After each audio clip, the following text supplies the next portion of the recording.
Hey outside world, welcome back. It's been a while. Still wearing the same sweatshirt, standing in a different room, different lighting. Looks very, very country themed in here. I'm not a big fan of country, too lazy to redecorate. Here to talk soccer. Association football, whatever you call it. United States not looking good. I'll even look at the camera when I say not looking good. Watched two games yesterday, the men's under 23 Olympic prep and the men's senior national trying to qualify for the World Cup qualifying tournament. I understand I'm spoiled by the women's team and the superiority of the U.S. over the variety of teams we play on the women's side. The men's side is a different situation. I'm not joining the fire Jurgen crowd just because of last night. I've been there for a long time. Klinsmann may be a good coach, may not be. The opinion seems to be all over the place on that. What is certain to me is that Jurgen Klinsmann is best with good players. One of my foremost complaints about this team has been his reliance on importing Germans with American citizenship to play as U.S. national players. He likes players who have grown up in the German system or a similar system to the German system, who have developed in a way that suits what he wants to play. Now, in his role as training director, maybe he's implementing something where more kids will someday have that background, have that style. But as it stands right now, American players are not that top flight, born with a ball on their foot, kicking around as soon as they can walk. It's not part of our culture. And to build a team with the reliance on cattails, to build a team with a reliance on that innate skill with the ball, with the ability to be shuffled anywhere on the field and to play without any issue, it doesn't happen. We don't have the player depth to play in the system Klinsmann appears to be trying to impose. What do? Either we keep losing until we develop those players, which looks to be a generation off, or we scrap it and start over. My take is scrap it and start over. I don't know. It's purely opinion at this point, but the U.S. does not have the players to compete playing an international European style of football. We have the players to muck it out, try to keep scores low, try to get the occasional good goal. We're not deep. We don't have players who are playing against international top flight. And I lay a lot of this on Sunil Gulati and U.S. Soccer with their focus on propping MLS up against all comers, foreign or domestic. MLS is growing. It may be improving, but it doesn't have the dollar figure to draw on worldwide top players. What it has is guilt, recrimination, basically extortion to make U.S. players play here. Much like we saw with the women's team, where if you want to play on the national team, you have to join NWSL.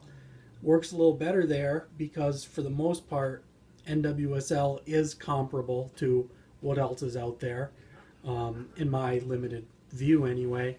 MLS is not. When we rely on MLS to be the be-all, end-all of American soccer, we're going to lose. We're especially going to lose when we don't just rely on MLS, but we focus on that specific style of play for our domestic play and then try to play some international German-style possession game on the other. The under-23s were lucky to escape with a tie. They had a couple good chances, but by and large, it was Colombia not being able to finish and not generating their own chances that did it, because Colombia had the ball the entire game. U.S. men at Guatemala last night, the senior nationals, they just looked terrible. Everyone seemed to be out of position. No one knew what they were doing. Obviously, there's a player aspect there where the players aren't pulling their weight, but there's a coaching aspect too that I would rather the U.S. team be a bad team of homegrown talents with a standard or a goal of building towards someday being competitive.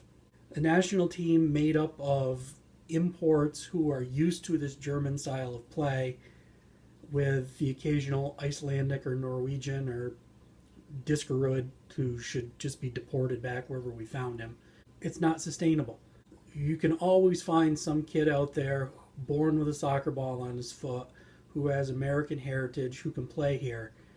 And as a plus to a team of American talent, that's one thing.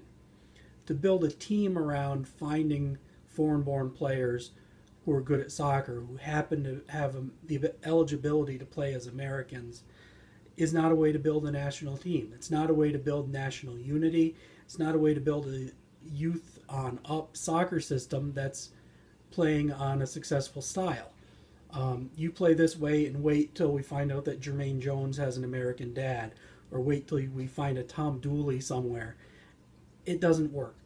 It's a failed system, and it's going to keep failing because there's no way for this to be consistent through all the levels. If at every level that dipped into rant land, we don't need to go to rant land.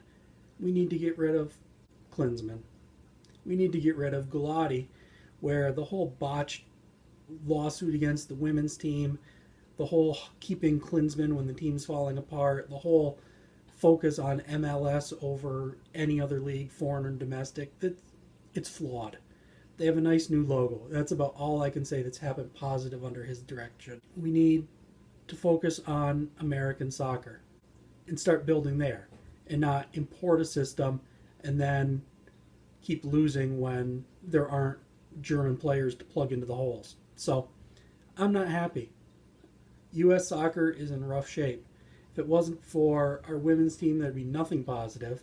And even then, as they enter a period of transition, I'm not certain that U.S. soccer has the ability to properly rebuild instead of just waiting for the next big star to come along.